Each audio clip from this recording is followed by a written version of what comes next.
আমার সঙ্গে কথা বলার সুযোগ পাইছো যে তুমি আল্লাহ হতে চাও। আল্লাহ মুসা বলে আল্লাহ আমি আল্লাহ হতে চাই না, খালি একটু বললাম, একটুখানি বললাম। বলে আল্লাহ এত রাগ করেন কেন? কারণ আমি মুসা জানি আমি মুসা কোনোদিন আল্লাহ হতে পারবো না, আর আপনি আল্লাহ কোনোদিন মুসা হতে পারবেন না। জোরে জোরে বলুন সুবহানাল্লাহ। আমার বন্ধুগণ, ও মুসলমান সোনারে, আল্লাহর নবী মুসা ইউসুফ বিন নূনকে বলে ইউসুফ বিন নূন চলো, যেখানে আমার পয়গম্বর, যেখানে নবী খিজিরের দেখা পাবো, সেইখানে গিয়ে কিছু জানবো। এবারে বন্ধুরে ব্যাগের মধ্যে থলার মধ্যে মাছ ভেজে নিয়েছে। কত এত ঘোরাঘুরি করে, এত খোঁজাখুঁজি করে, কোথাও খিজিরের সন্ধান মেলে না। এবারে মুসা বলে ও ইউসুফ বিন নূন, নামাজের ওয়াক্ত হয়ে গেছে, নামাজ পড়ে নেব। বন্ধুরে যেখানেই থাকেন, যে অবস্থায় থাকেন, নামাজ পড়তে হবে। বিনা নামাজে জান্নাত যাওয়া হবে না। কারণ কিয়ামতের ময়দানে আল্লাহ যে প্রশ্ন বান্দাকে করবেন, সর্বপ্রথম প্রশ্ন হলো আউয়ালু মা ইউহাসিবু বিহিল আবদি ইয়াউমাল কিয়ামাতিস সালাহ। কিয়ামতের ময়দানে আল্লাহ জমির প্রশ্ন করবে না, কিয়ামতের ময়দানে আল্লাহ জায়গার প্রশ্ন রাখবে না, কিয়ামতের ময়দানে আল্লাহ বাড়িঘরের হিসাব নেবে না। আমার আল্লাহ বলবে বান্দা বলো রে নামাজ কেমন পড়েছো। ও বন্ধু, এই জন্য আল্লাহ নবী মুসা নামাজ পড়বে, উজু করে নামাজে দাঁড়িয়ে গেছে। ইউসুফ বিন নূন বলে আল্লাহ আমিও নামাজে দাঁড়িয়ে যাব। যখনই সংক্ষেপ আলোচনা, যখনই নামাজ পড়ার জন্য দরিয়ার পানিতে উজু করা শুরু করেছে, বন্ধু ইউসুফ বিন নূন ভুলেই গেছে মাছের কথা। ভাই রে, উজুর পানিটা এসে ব্যাগের মধ্যে পড়েছে। হায় রে, ভাজা মাছ তাজা হয়ে দরিয়ার দিকে দৌড় মেরেছে। এবারে মুসা নবী বলে ইউসুফ বিন নূন বলো রে তোমার মাছ কোথায়? বলে হুজুর ব্যাগে আছে। আল্লাহ নবী মুসা বলে ইউসুফ বিন নূন যদি তোমার ব্যাগে মাছ থাকে তাহলে বলো দরিয়ায় কেন রাস্তা হলো, দরিয়ার মাঝে কেন রাস্তা পড়ে গেল? ব্যাগ খুলে দেখে রে মাছ খুঁজে পাওয়া যায় না। সেইখান থেকে ইউসুফ বিন নূনকে ফিরিয়ে দেয়।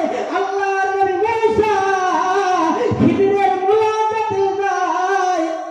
ও ভাইয়া, যে নবীকে আল্লাহ এত ক্ষমতা দিয়েছে, যে নবীকে আল্লাহ এত পাওয়ার দিয়েছে, সেই নবী আরেক নবীর সন্ধানে যায়। কারণ আল্লাহর নবী বলেছেন আল আম্বিয়াউ মাসুমুন ওয়াল কুফরু যুলমুন। পৃথিবীর বুকে যারা আম্বিয়া হয় তারা তো মাসুম হয়, কিন্তু নবী মুসার এত রাগ ছিল রে বাবা। যেই দিন আজরাইল মুসার সামনে আসলো, আজরাইল বলে ও মুসা তোমার জান কবজ করব। মুসা বলে তুমি কে রে? বলে আমি আল্লাহর ফেরেশতা আজরাইল। হাতটা বের করে হযরত মুসা এমন ভাবে আজরাইলকে ঘুষি মেরেছিল, এক ঘুষিতে আজরাইলের চোখ বেরিয়ে যায়। কি পাওয়ার আল্লাহ দিছে, একটা ঘুষিতে আজরাইলের চোখ বেরিয়ে গেছে। এবারে বন্ধু আমার, সেই মুসা নবী আরেক নবীর সন্ধানে যায়। মুসা নবী দেখে রে বিশাল একজন আল্লাহর বান্দা নামাজ দাঁড়িয়ে গেছে। মুসা বলে আল্লাহ কেমনে সালাম দিব? নামাজে থাকলে তো সালাম দেওয়া যায় না। যখন সালাম ফিরিয়ে দিয়েছে হযরত মুসা সালাম দিয়েছে আল্লাহর পয়গম্বর, আমি হলাম আল্লাহর নবী মুসা, আপনাকে সালাম জানাইলাম। খিজির বলে ওগো আল্লাহর নবী মুসা তুমি আমার কাছে কেন আসিয়াছো? বলে হুজুর আমি কিছু শিখতে চাই। বলে অসম্ভব, তোমাকে শেখার মতো আমার কাছে কিছু নাই, কারণ আমি তোমাকে কি শেখাবো? তোমার যে এত রাগ, তুমি এক ঘুষিতে যদি আজরাইলের চোখ বের করতে পারো, তাহলে তোমার মতো নবীকে কিছু শিখা যাবে কি? তোমার ধৈর্য কম বলেই তুমি আজরাইলকে ঘুষি মেরেছো, যার কারণে আজরাইলের চোখ বেরিয়ে গেছে, তোমাকে কিছু শিখাতে পারবো না, তুমি চলে যাও। হযরত মুসা বলে, হুজুর না, যতক্ষণ কিছু শিখতে পারবো না, যতক্ষণ কিছু জানতে পারবো না, ততক্ষণ আমি মুসা ফিরে যাব না। খিজির আলাইহিস সালাম বলছে, আচ্ছা ঠিক আছে, তাহলে একটা কাজ করো, কি? আমার সাথে থাকতে হলে সবর নিয়ে থাকতে হবে, ধৈর্য নিয়ে থাকতে হবে, ধৈর্য হারা হলে কিছু শিখতে পারবে না। বলে, হুজুর আমি ওয়াদা করলাম ধৈর্য হারা হব না। বলে, কথা বলতে পারবে না, আমি যদি কিছু বলি, আমি কিছু যদি করি তো প্রশ্ন করতে পারবে না। বলে, হুজুর করবো না।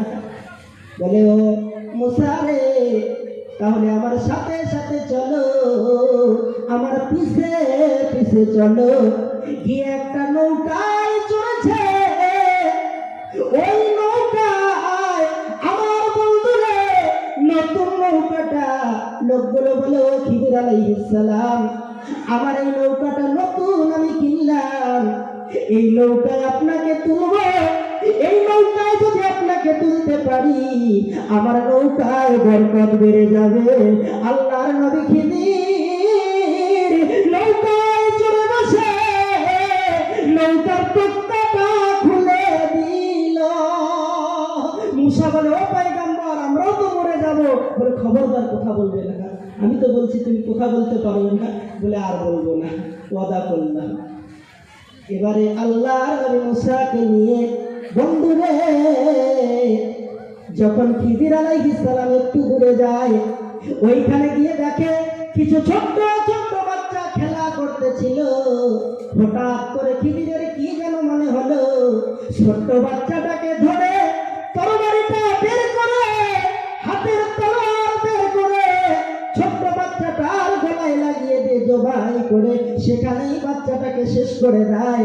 বাচ্চাটা জমিনে ঘোড়া কাটার মুরগির মতো ধরপড়াতে মারা যায়।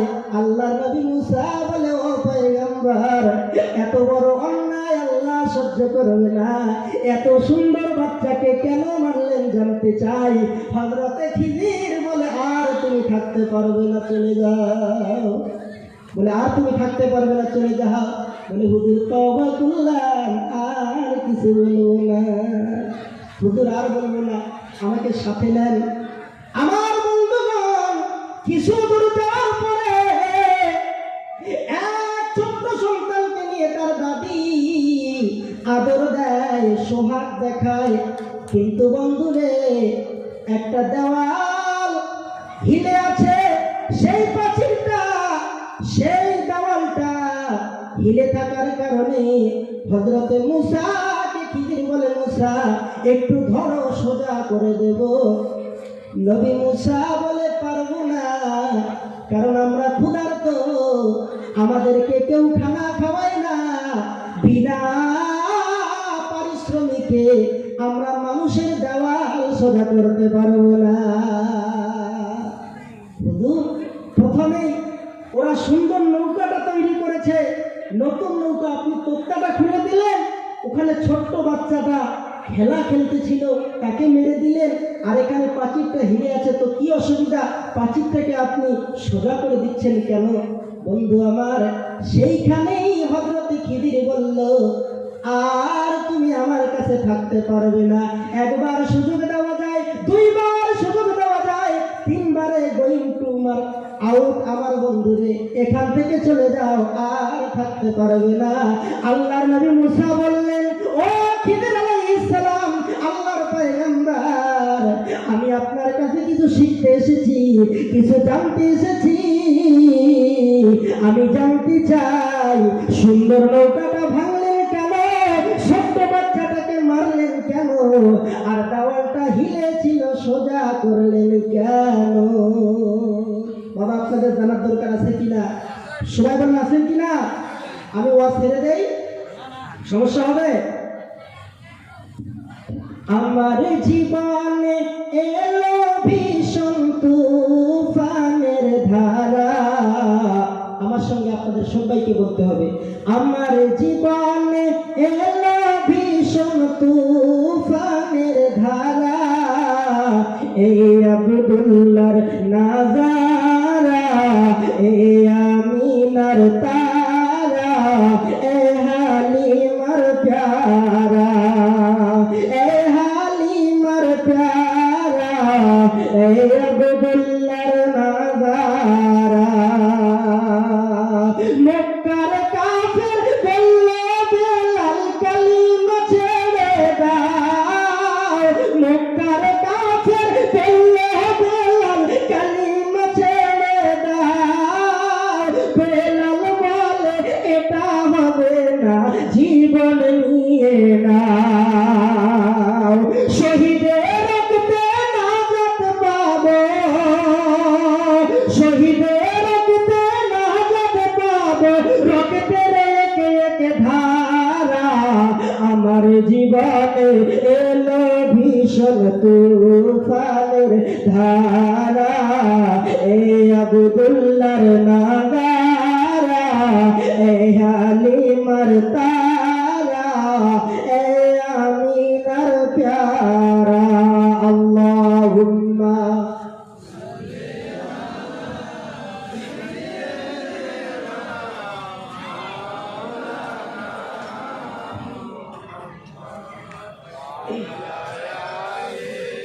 সাইয়্যিদিনা মাওলানা। আব্বাদের অসুবিধা হয়, সমস্যা হয়, কিন্তু দেখেন ওদিকে মা বোনেরা ওরা হাল্লা চিল্লা শুরু করে দিছে। ওরা তো আসলে বলতেছে আমাদেরকে এগুলো ভালো লাগে না। আমাদের বিষয়ে যদি কিছু বলতে পারেন তাহলে বলেন। বন্ধু আমার, বর্তমান যুগের মহিলাদেরকে আর কি বলবেন? বর্তমান যুগে মহিলাদের যে সাহস বেড়ে গেছে রে বাবা, কথা ঠিক না ঠিক করে বলেন? এখনকার দিনে মহিলাগুলো একাই 100, ঠিক না ঠিক?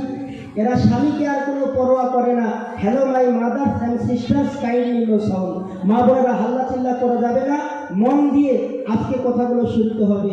কয় মুলবি সাহেব তোমার কথা শুনি লাভ নাই, আমরা বাড়িতে যে সুন্দরী দেখছি সুন্দরীর গল্প এখানে করি। ওরা সিরিয়াল দেখে সুন্দরী, আরও বলে কি নয়ন তারা, এরা সিরিয়াল দেখে হয়ে যায় দিশেহারা, ঠিক না ঠিক করে বলেন? ইস বাপরে বাহা, কাঁচা বাদাম আর ভাজা বাদাম, কত বাদাম নিয়ে যে পাগলা, ঠিক না ঠিক? হাতের বালা পায়ে তোরা থাকে যদি সিটি করেছেন দিয়ে যাবে, তাতে সমান সমান তোমরা বাদাম পাবে, ঠিক না ঠিক? বাবা এই বক্তব্য আমি শিলিগুড়িতে দিতে গেলাম, এক মহিলা আসিয়া আমার গালা সেলটা দেখে। আমি বললাম কেন? ওই যে একটু আগে বললেন যে হাতের বালা পায়ে তোরা, বাপরে বাহা, এই অবস্থা বর্তমান জামানায় শুরু হইতে কি একটা গান, আর সেইটা নিয়েই মুসলমানের যুবক একদম পাগল পাগল পাগল পাগল করা হয়ে গেছে, ঠিক না বা ঠিক? জোরে বলেন, আরো চিল্লিয়ে বলেন, ঠিক না বা ঠিক? তাতে সমান সমান বলে বাদাম পাবে, হাতের বেলা পাহের তোরা দিলে বাদাম বাদাম আমার কাছে নয় তো বুবু ভাজা বাদাম, আমার কাছে পাবে শুধু কাঁচা বাদাম, ঠিক না বা ঠিক? এরে বাপরে বাহা, যুবক ফ্রি ফায়ার বাদ দিয়া, যুবক আপনার কাস্টম বাদ দিয়া কাঁচা বাদাম নিয়ে বর্তমান পাগল হয়ে গেছে।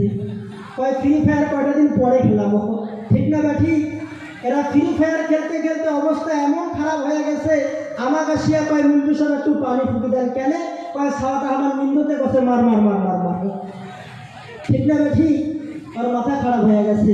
আসলে মাথা খারাপ হয়েছে না ফ্রি ফায়ারের পাগল এগুলো, জোরে বলেন, ঠিক না বা ঠিক?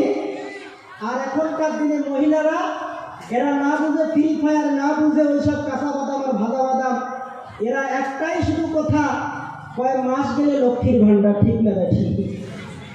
জি, কয় আরো দুয়ারে সরকার কদ্দিন আসিবে মধ্যে ওই যে কার্ডটা চিকিৎসা হয়, কি কার্ড ওইটা বলে?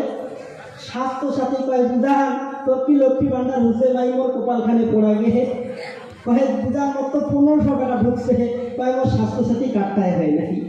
ওরা ওয়াজ না শুনে ওই স্বাস্থ্যসাথী কার্ড কার কার হয় নাই, কথা চিন্তা নাই, আরো দুয়ারে সরকার বসিবে, ঠিক না ঠিক?